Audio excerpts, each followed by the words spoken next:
রোগটা ঠিক নির্ণয় করতে অসুবিধা হচ্ছে। নেশা টেশার জন্যই এরকম মনে হচ্ছে। ঠিক আছে ডাক্তার সাহেব, যখন ভালো থাকবেন তখন না হয় আসবো। কিরে, বাড়ি ফিরতে তো দেরি হলো যে? মা, আমাদের নিরালা ক্লাবের মিটিং ছিল।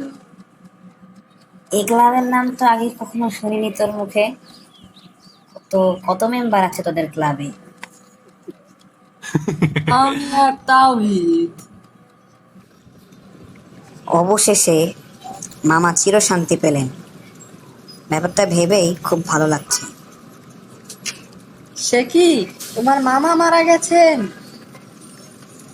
মামা নয়, ওটা মামি হবে। চুপ কর বেটা, ফালতু কোথাকার।